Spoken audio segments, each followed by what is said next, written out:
uh, when you've been hurt, whose fault is it? So, for example, I had a conversation with a friend yesterday who's a very, very big promoter. And I was saying to him why he has some people who scam other people on his stages, which is very interesting. And I said, look, have you done your due diligence on some of those speakers? Because they are really, in many people's eyes, scam artists. So, whose fault is it if you've been scammed or hurt by someone else? Now, the conversation came out yesterday when I was sitting with a very, very good friend of mine, and I won't mention his name as he may not want to be named here. And I said, you know, some of the people you've got on your stages actually scam and hurt other people. And we got into this whole debate, and he's saying, well, Ben, did they really scam or hurt other people? Surely it's their responsibility if they buy something. And I was saying to him, but you know, surely some of the speakers that I've seen, they're very good at manipulating people. They're very exceptional at that.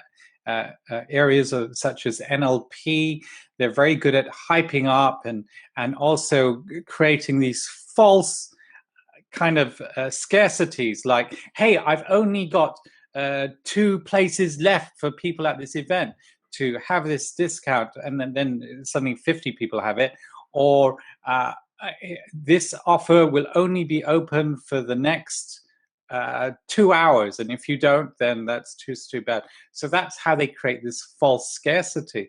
But then there's a lot of seed dropping where they're actually kind of working in your head and working on things like fear, working on things like losing out, working on areas such as peer pressure. Wow, all those people are going to the back and you aren't. What's going on in your head?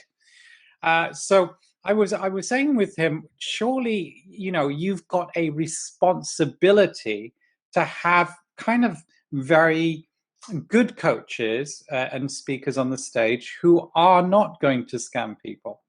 And he said, well, Ben, look, if somebody buys a package, that is their responsibility. That's their choice. They should have done due diligence on that person. And my response to him was, listen, you already know what those people are like. Let me show you the Google scam reports. And he said, well, look, Ben, everyone has haters. I said, yes, that's true. You know, I was in a BBC program. And when I was in that BBC program, I had some people who had a Twitter feed who started hating on me. I had some people in Facebook who had this great big conversation. Now, I actually joined the Facebook conversation, and some of them are probably watching this broadcast because they're my friends today. And I got involved in the conversation. Some of the Twitter guys, if I had a look at all their tweets, they were just hating everybody. So that's one thing. But to have haters who actually go after you is a different matter.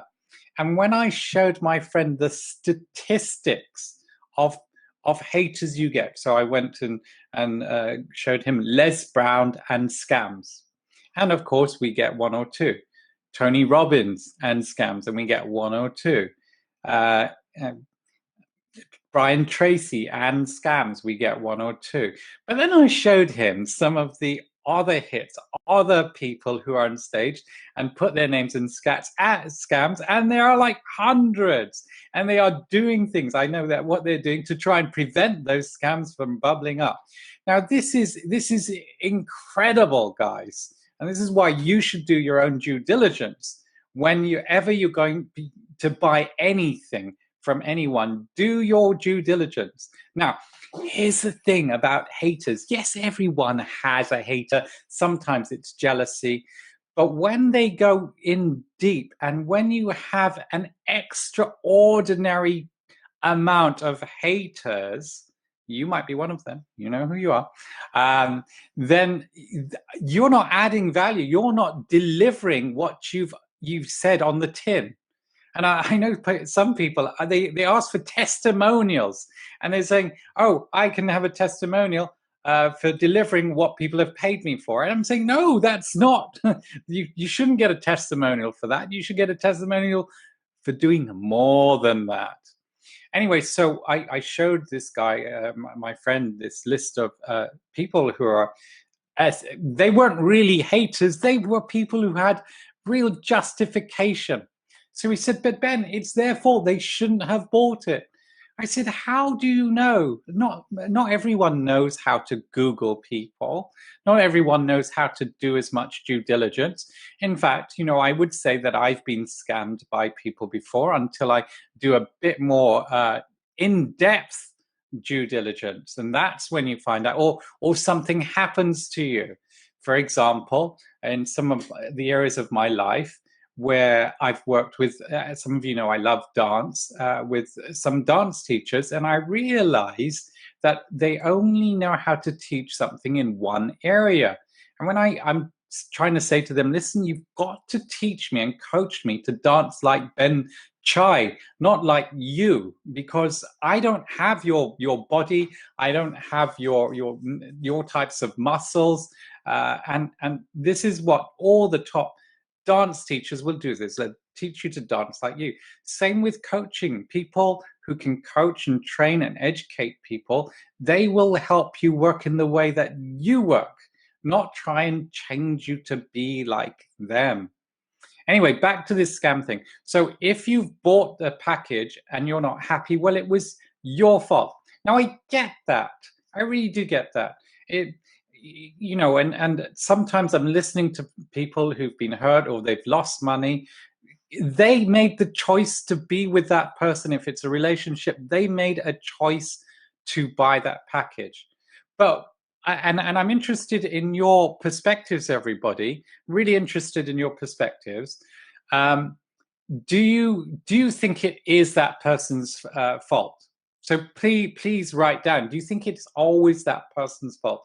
I don't necessarily believe that, and I shared some examples. So, for example, I know somebody who was committed to 200 grand at a package. Somebody bought like tons and tons of these Uber massive lifetime stuff, right? And they were kind of bullied by their partner to do it. I know other people who have held their relationship to ransom. So some of these people have actually remortgaged their houses, not because they wanted the package, but they've been bullied into it by a partner who has been sold or who has a huge ego, whatever. Now, we could say that that person made the choice to sell or remortgage their house for the sake of their partner. We could say that, and I would say, yes, you made the choice. But there is kind of, emotional leverage. I also have worked in certain areas, and I know that people have been held at gunpoint to not them, but their relatives. And if they don't make a certain decision, things will happen to them. So let's call that blackmail. Okay, let's say it what it is, right? So they haven't made that choice necessarily. But I'm seriously interested in what you guys think. If you have lost money because you've bought something, is it your fault for not doing due diligence? Or is it the promoter's fault because they knew that that person is a scam artist in many ways and has scammed people? There's stuff I really don't want to know about some of their products and how they've lied to people. Really, really lied to people. I don't want to know that, but I know too much these days. So is it because you believe them, so it's your fault and your choice? I'm seriously interested in this. Or is it because somebody made you do it? Maybe the scarcity, maybe that kind of greed they or ego that they appeal to make that decision. Now, I have a second, if you like, insight to that. when I was starting out in my business life, I had no money, and many of you know this. So even if I attended an event, I would never have overmaxed my credit card, if I had one, to buy anything. And some of you know, and I've shared this before, that I actually pirated a lot of educational material, and I would read books on that. And I've actually bought all that educational material today because it helped me. And as my finances grew and grew, then I would commit what I could afford to buy some of these packages. So I just want to encourage you guys never to overexpend, never to spend money that you don't have. Even if somebody on stage is saying, listen, we'll get your money back tomorrow or in 10 days or in 30 days, or we don't worry, we'll guarantee you'll get the money, because they won't. And I have had friends who've tried to get their money back. It's not happened. There's all sorts of reasons why they haven't got their money back. And you guys, seriously, people are watching, you should think about this. No matter what they say on stage, you still have to do your due diligence, and you have to either get to know these people over time, have a look on the internet, and do Google. Now, if there are more than 2 scams reported, please never buy anything from them. Don't, because I promise you that there is going to be some reality in there, and some people are deliberately hiding it. Now, if you buy it, now that you've listened to this podcast, I'm sorry, it's your fault if you lose the money, unless, of course, you're being blackmailed into this. Now, emotional blackmail is a different thing, and I know some people who've been desperate or broken, and so when they hear some of the kind of the opportunities shared to them, please, there is no such thing. No matter what they say, oh, we'll help you get your money back in 6 months, and let me show you some testimonials. It takes a while. It takes a while, if you're into finance, to learn business, to learn to invest properly your finance, and always work from a place of abundance. Now, what does that mean? It means that don't be in debt. Don't be in debt to fund whatever it is, whatever program they want you to have. Yeah, work from and don't come back and put a guilt trip on a relative either to fund that program. Yeah, find a different way, or just watch what they're doing and learn over time. Get a job. Jobs are great. They're fantastic. Get a contract. Earn the money to afford it if that's what you want. Now, I do sell stuff myself in a roundabout way. I don't come up to you and say, buy 5 of these, or else they're all going to go tomorrow. I don't do it. So I do sell things. In fact, a lot of our investments in the property world, we actually underwrite, and so that your finances are protected and you're in a very secure perspective. But again, and I guess many of the people on stage will say this, we don't ask people to buy or invest in things they have no money for. And we would rather you just go get a job. Jobs are great. I like jobs. And earn that money to support yourself to one day be financially free. Now, the next thing I want to share finally, because I know this is a bit long, but I haven't spoken since a couple of weeks, so I get to do this, is not everyone is designed to be an entrepreneur. And I'm really going against the grain of a lot of people on stage who say everybody can do it, because no, not everybody can.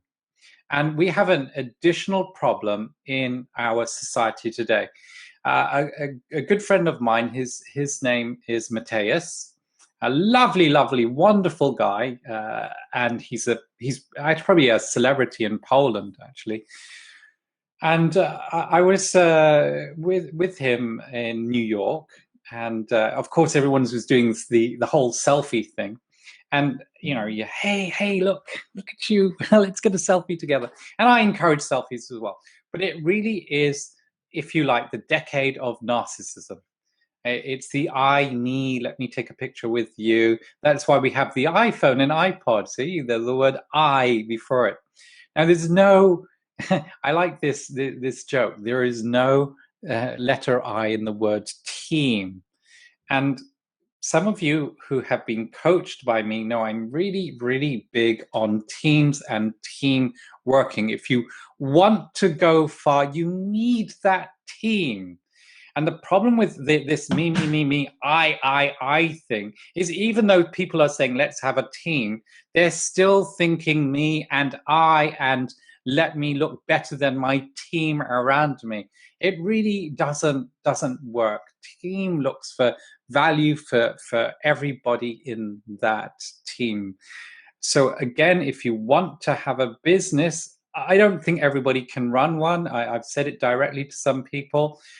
For example, they could be very shy, and business is really a people sport. And I say you need to either overcome that shyness and start going out and asking people for business, or you need to get someone to do it for you. I don't really care. And that means if they're doing it with you, then you're going to have to work as a team, work with some social magnetism there just behind me, to create that team, to create that value that you're giving to other people. And humble yourself, because maybe you're not going to earn as much, but actually you can then have that business that you're sharing with other people. All right, guys, so that's it. This is my like, let me get the fly, my kind of uh, 2-in-1 Monday, if you like, because I didn't do one last week. Thank you everyone for joining, all my lovely friends and new people. This is Ben Chai, the Doctor Who of business. I'm trying to get my social magnetism, my TED talk up. So if you want to bless me, please, my call to action, please watch that social magnetism TED talk. And I tell you what, if you send me a message on 3 things that you learned from the social magnetism TED talk, I actually have my complimentary ultimate goal setting ebook today. I didn't have it before, and I promised some of you that I would send it to you, and I didn't, but I do now have it. So I will send you that ultimate goal setting book, which is very good, if you send me 3 things about from my TED talk, how to be socially magnetic. Anyway, guys, thank you again. Love having all of you guys here, and speak to you soon. So bye. I'm all out of mousy things, so I'm using my pad here. See you soon.